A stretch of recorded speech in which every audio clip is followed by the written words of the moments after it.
السلام عليكم ورحمة الله وبركاته. بسم الله الرحمن الرحيم.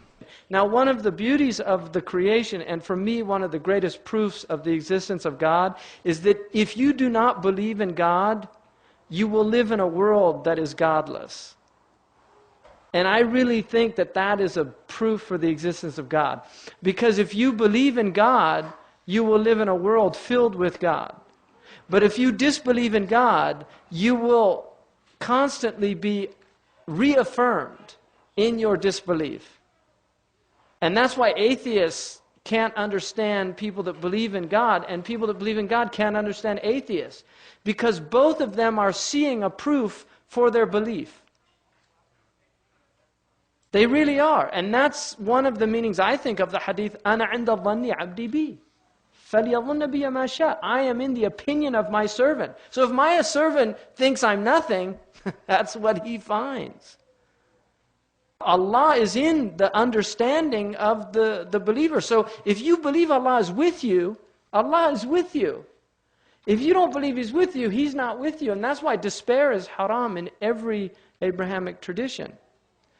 It's haram. And in Catholicism, it's the unpardonable sin in Catholicism. To despair from the mercy of God is actually the one thing they say is not forgiven. And that's Iblis ablasa. That's his disease. He despaired. And so he wants everybody else to despair. So part of the game that's being played in the world is to make everybody think that it's all horrible. And whenever you talk to people that don't believe in God, or people in this age in particular, that's what do they say to you? Look around you. How can you believe in God? Well, that's my whole point. I'm looking around. How can I not believe in God? So where's the problem? The problem is in what they call evil. And this is ultimately what every argument against the existence of God rests upon. It rests upon what they call the problem of evil. And that is why, if somebody tells you they don't believe in God, what you should ask them to do is explain to me what your definition of God is. Because we might not believe in that same thing. In other words, I might agree with you that I don't believe in that thing. Because one of the things that they've done is that they're trapped in a Christian Manichaean worldview, which is where good and evil are separate entities. Whereas we believe good and evil are both creations of Allah.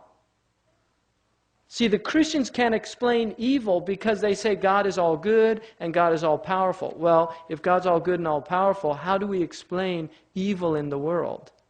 Because if He's all good, He wouldn't create evil. And if He's all powerful, He would remove it from the world. This is what they call the problem of evil in philosophy. That's the argument. So that is ultimately what atheists have a problem with. So one of the benefits of this is that we had scholars that looked at tribulations and said, never think something is evil, because you don't know.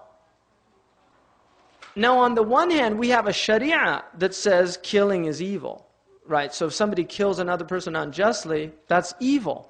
And the person should be punished or forgiven or whatever's done. But it's a wrong that needs to be redressed. So Sharia is something that we have to live with. The law that Allah has given us. Just like here in this society, we have laws. Many of them are congruous with our system of law. And that's what Raghib al-Isbahani calls al-Adala al-Muttaqa, which is shared by Muslims and non-Muslims. And then you have what's called al-Adala al-Muqayyada, which relates to the Sharia or the sacred law that a specific prophet has brought. And that Adala can actually change. It can actually change. But Adala Muttaqa, it's wrong to take somebody else's property. Everybody agrees on that. And that's the basis of entering into transactions with non-Muslims. And that's why Muslims can transact with non-Muslims. Because if we didn't have a shared understanding of justice, we couldn't communicate.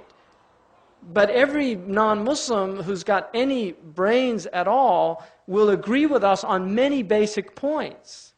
And this is how it's capable for Muslims and non-Muslims to live together based on these shared things. There are other things where we disagree, and then the Sharia has ways of dealing with that. In a Muslim society even, non-Muslims are allowed to do things that Muslims aren't allowed to do.